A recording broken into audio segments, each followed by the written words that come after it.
There was once a time in which I did not believe in monsters.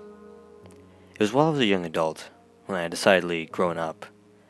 It didn't take me long to realize that monsters are indeed a reality, though. Most children grew up afraid of the dark. It's perfectly natural, and when the nightmares came out from under the bed, all they had to do was call for your parents. Not me, though. I wasn't allowed to be afraid of the horrors that lurk between the fabric of sanity and madness. It's because of this, however, that I decided I didn't have to be afraid. In fact, it was through fear that I developed a healthy respect for the darkness. Of course, with high school, we quickly grow out of what used to scare us and shift our focus to other things like academics and relationships. This was, of course, the case with me. Though I kept that healthy respect for the dark and what lurked within it tucked away in the recesses of my mind, it wasn't until my sophomore year that I again tasted that bitter fear of the night and the unspeakable that came with it.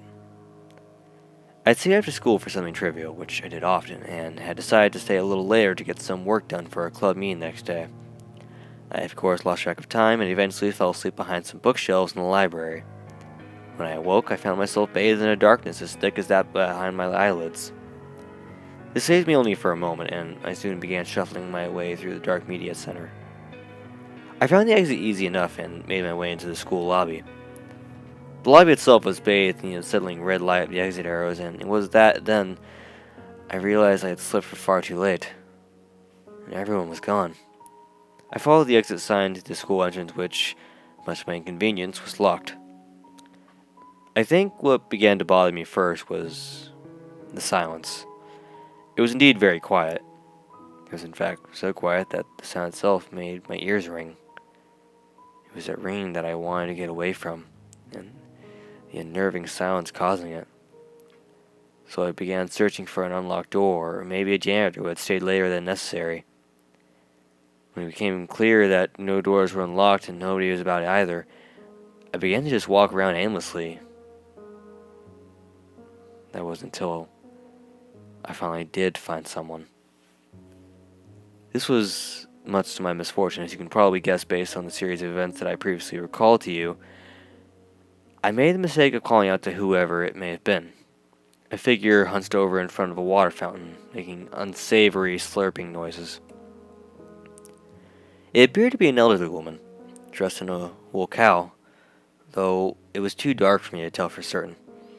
I stepped forward and called out again, fearing that in her advanced age she might not have heard me. This again warranted no response, so I placed my hand on her shoulder to get her attention. It was there that I made my last mistake. As a child, I would sleep in the very center of the bed, so that no monster could touch me. It seems that as long as you can avoid touching the creatures that exist in the darkness, they won't harass you. I had just touched one. I quickly recoiled as the cowl fell to the ground, and fearing she may be naked beneath. But my eyes were greeted with, to this day, I'm not entirely sure I actually saw. From every angle of her rotten green flesh protruded an awful red eye or twisted maw. The whole body seemed to hiss and gurgle at me in greasy horror. It reached for me in what seemed like slow motion. I tried to scream, but my lungs wouldn't surrender the necessary oxygen. Running wasn't an option either, as my legs lacked the courage to steel themselves from their current spot on the ground.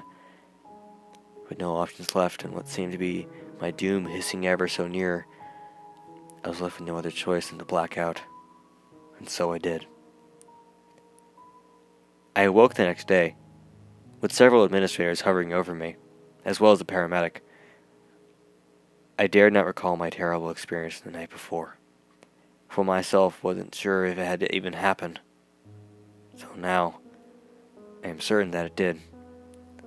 To this day, I cannot walk into an unlit room, and I struggle to sleep without a gentle light to accompany me. I am not ashamed of my unspeakable fear of the dark. If you had any idea what creatures lurked in the black recesses of that night, you would be afraid too.